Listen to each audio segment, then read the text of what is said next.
Okay, hello everyone. This is the first revision video. We're going to talk about unit and vectors, but before that, I'm just going to roughly go through the semester 1 exam format with you.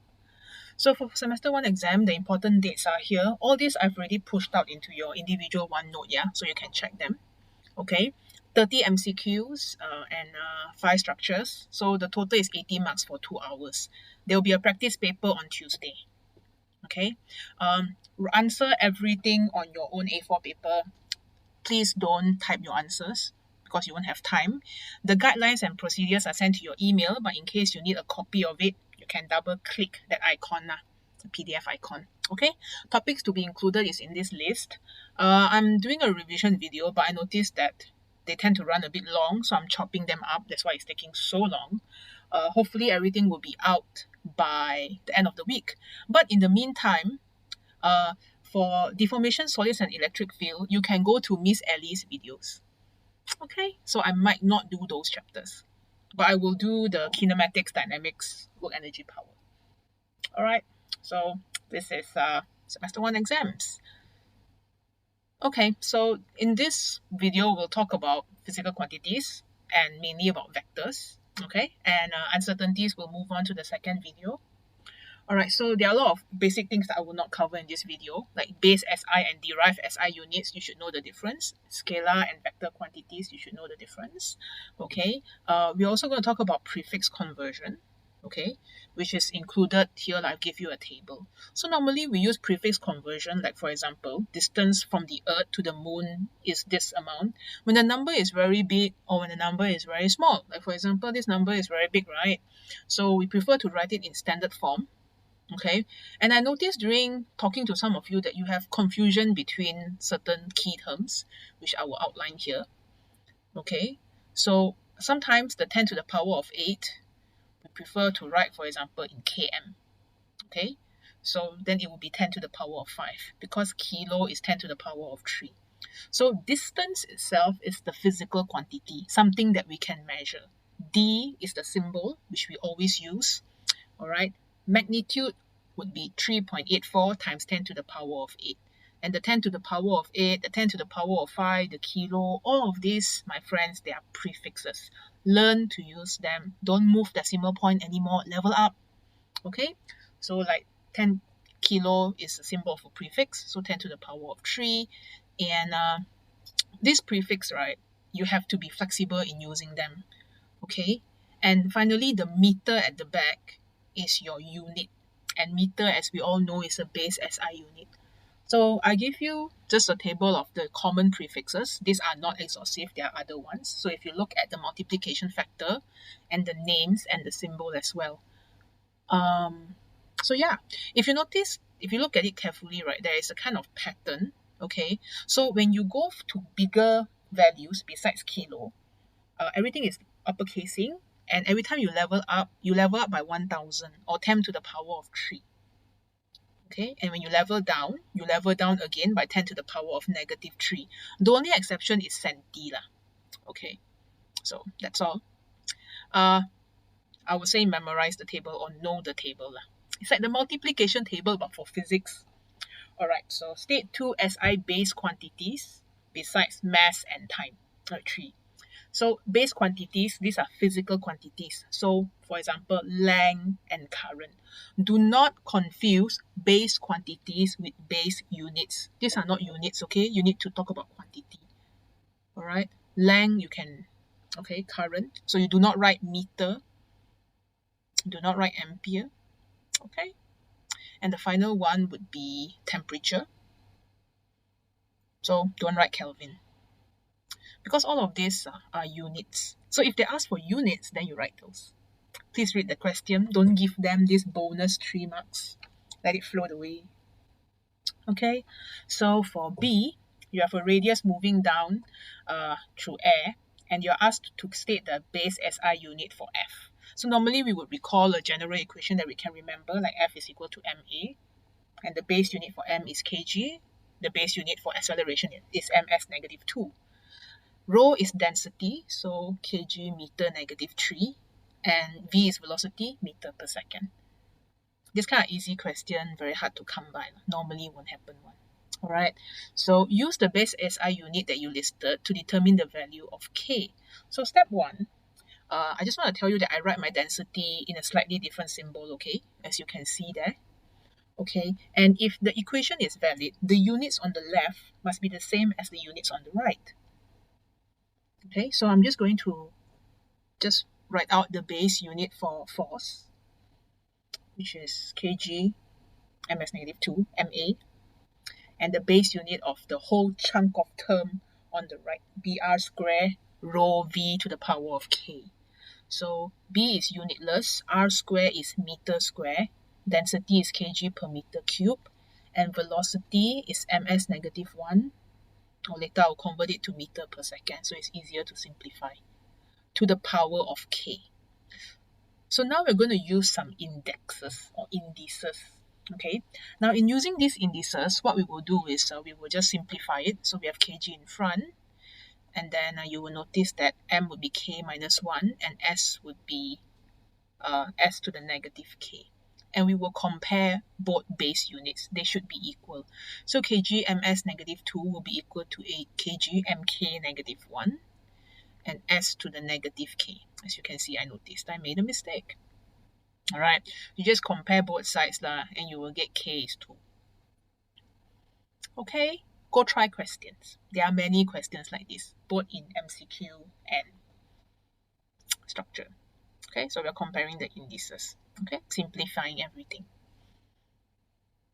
Okay, so this is units. I'm just going to do one question. I'm going to move on to spend some time talking about vectors, because generally people have problem with vectors. But we're going to talk about scale drawing and also mathematical calculation. Sometimes the question didn't specify. Like in this case, you have an inclined plane and the block is in equilibrium. So when the block is in equilibrium, force is 0. There's a closed triangle of forces when you sketch out the vector diagram. Okay, so either by scale drawing or by calculation, find the tension T in string. So now you have two options. You can either use a scale drawing or calculation. I will use scale drawing first. So to find the force to overcome the tension, okay, right now you only know 25. Okay, r is a vector, you know the direction, you don't know the length. T is a vector, you know the direction, you don't know the length.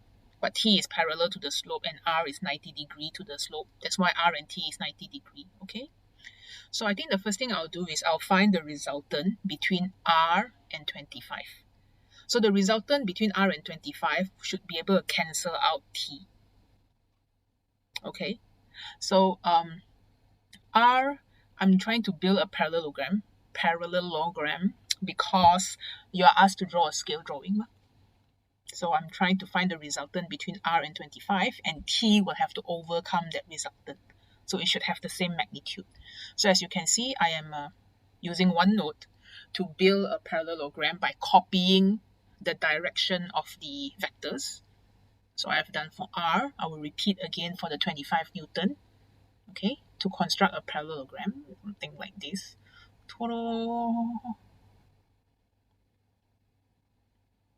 Okay, so I'm building a parallelogram to find the resultant between R and 25. Yes, during the exam, you build a parallelogram. If you have a compass, that will be more accurate. Yeah, but you figure it out, right? Okay, so you join. So when you build parallelogram, right, both arrows have to be pointing out and the resultant will reach the opposite vertex. Okay, so this one is the resultant, the arrow. As you can see, it is quite parallel to the inclined plane. So it's the resultant between 25 Newton and R. So T must have the same magnitude as this red arrow, but in opposite direction so that the resultant is 0. Okay, so what we'll do is we're going to measure the length of the red arrow. That will give you a value for T. But this drawing is obviously scaled. So what you have to do is you go to your paper. In this case, it's not possible unless you print out the question itself. Okay, so you go to the paper and then you measure the 25. And then you get your own scale. Okay, I'll probably write down the steps later. But right now, so you're gonna Right now, I'm going to try to draw a triangle of forces and do calculation. As you can see, I'm copying out the 25 Newton. I'm copying out the direction for R using the green arrows, okay? Because I'm going to form a closed triangle. Okay, I'm copying the direction of tension. I don't know the magnitude, but I definitely know the direction. Okay, so this is my closed triangle, and I'm going to shorten the tension because obviously it is a bit too long. Okay, and whenever you draw this kind of diagram, even if you don't intend to draw scale drawing, please label them carefully. So you have 25 Newton pointing downwards, you have tension, and then you have R. Okay, so it is important to include some angles. If not, what are you going to do with the triangle, right? So number one, R and T is 90 degree, okay? And also there's a 35 degree between R and 25 Newton. 35 degrees here, okay? So we're just going to copy the 35 degree here, okay? If you have problem with identifying the angles, let me know lah. Or consultation, PM me, I will call you and then we'll talk about it, all right? And some of you have already been doing that. But anyway, back to the question, we're looking for T. So you can just find that sine 35 is, if you look at the triangle, T is equal to 25 sine 35. Okay.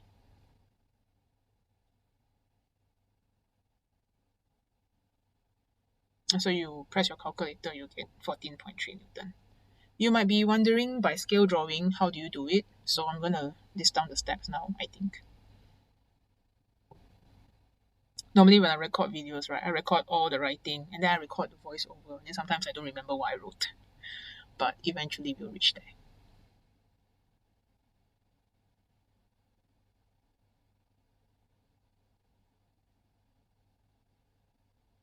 Okay. So these are two different methods. You can do whatever you want. A third method would be to resolve. Now you might be more familiar with this, especially if you have already studied two dynamics. Okay, so we're going to resolve the 25 Newton so that you can cancel out or write an equation of R in terms of that purple component, and then another one would be parallel, okay, to drag down the block. And here you will notice when you resolve the vector, this is actually another parallelogram, but it's more of like a rectangle. All rectangles are parallelograms, my friend. Okay, so in this case, I'm just showing you one time. Why is it that when we resolve, we get that value? Because I don't know whether about you, but as you can see, I'm highlighting a parallelogram right now. And then you can see there's a tiny right angle triangle there. Okay, so if I want to find the length of the arrow that is parallel to R, I am having the opposite angle, right? No, not opposite angle, the side angle. So side will be cosine, because cosine is side over hypotenuse. So this will be 25. If I have the angle, then it's cos. So it's 25 cos 35. And the other side, without the angle, would be 25 sine 35. So suddenly you notice T is immediately 25 sine 35. Because the force up the incline must be equal to the force down the incline. So let's first take parallel to the incline and you get T is equal to 25 sine 35. If you're feeling charitable and you want to find the normal reaction R, so R will be 25 cos 35 perpendicular. They will cancel out because once again, equilibrium, a zero net force. Okay, so the ability to draw the triangle is one, resolve is another one, or you could just draw a parallelogram and do scale drawing. Okay, it's just that when it comes to scale drawing, you need a few steps. Okay, so 1 mark, this is 3 marks. I'm telling you where the marks are. 1 mark is a correctly drawn parallelogram. Then you measure the 25 Newton for the scale. So for example, I don't know, maybe it's 1 cm is 10 Newton, because when you measure the 25 Newton, you get 22.5 cm. I don't have the question. When I paste in OneNote, it's obviously stretched, okay? So it can be whatever scale you want. Right? And now you can measure the red arrow or the resultant between vector R and vector 25, okay, as a short form. and then you rescale it, okay, for the magnitude. So if you use this scale, when you measure T, you should get about 1.4 cm. Okay, so it should be 1.4 times 10, you will get 14 Newton. The mark scheme allows plus minus 0.5 from 14. So you can get any answer between 13.5 to 14.5, you'll be fine. So these are the 3 marks. Now for calculation, 1 mark is for the proof of a triangle, a circular triangle, or you resolve the component on the diagram. Labels are important. If not, you will lose the mark for working. So please label your diagram. Second one is when you can write T is equal to 25 sine 35 or any variation. And then the third one will be the final answer. Okay, now let's look at another vector diagram. I think some of you have asked me this question. So I think I told you to watch the video. So ta-da! So anyway, this one is in equilibrium again, but draw a vector triangle to determine T1 and T2. So you have to draw a triangle, cannot do calculation. Ayoyo, so how? So you want to find T1 and T2, but again, this one is 0 net force. So I'm going to try to draw a triangle for you. You could draw a parallelogram, but then they want a triangle. I know, right? And the mark scheme is very vague, like correctly drawn triangle. So it's up to the examiner.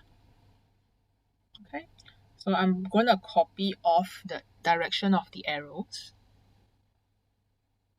Okay, once again, you don't know the magnitude of T1 and T2.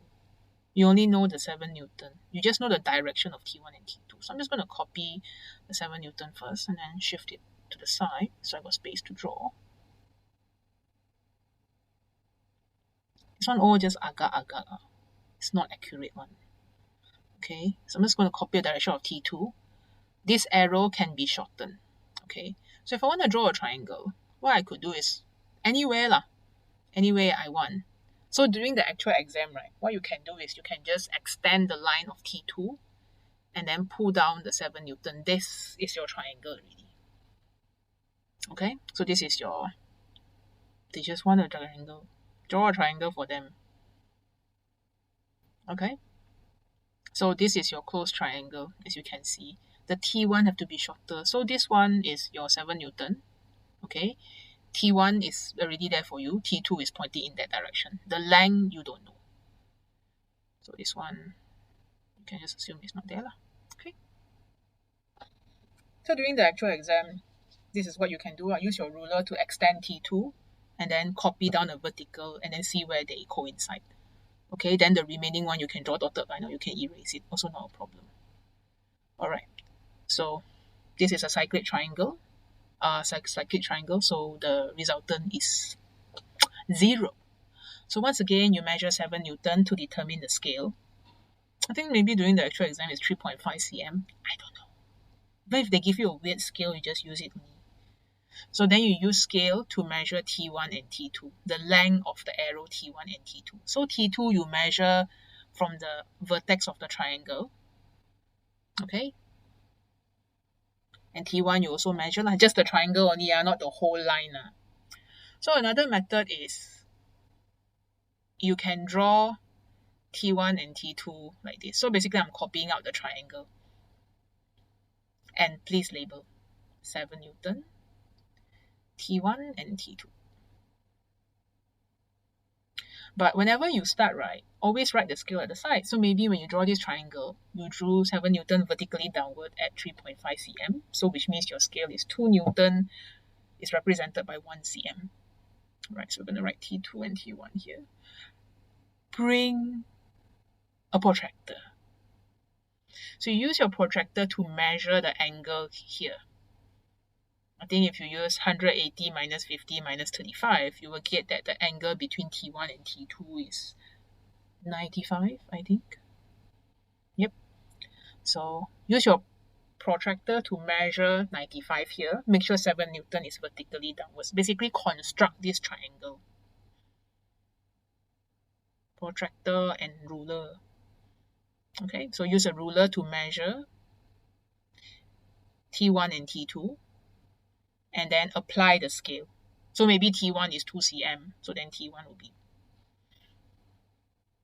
T1 is 2 cm. So T1 will be 4 Newton. Example. Okay, so all this working have to show, if not you can't get 3 marks. So if you measure, you will find T1 is 5.4 plus minus 0.2 and T2 is 4.0 plus minus 0.2.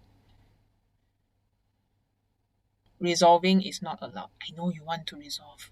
Don't do it. So suggest why the weight cannot be balanced if T1 and T2 is horizontal. You know what, if T1 and T2 is horizontal, they totally cannot form the triangle, okay? Because you get a vector like this, and then you get a vector pointing down. How do you form a triangle? Or in other words, there is no vertical component because the tension in the string is totally horizontal. So there's no force or no vertical component of forces to balance the weight or the 7 Newton.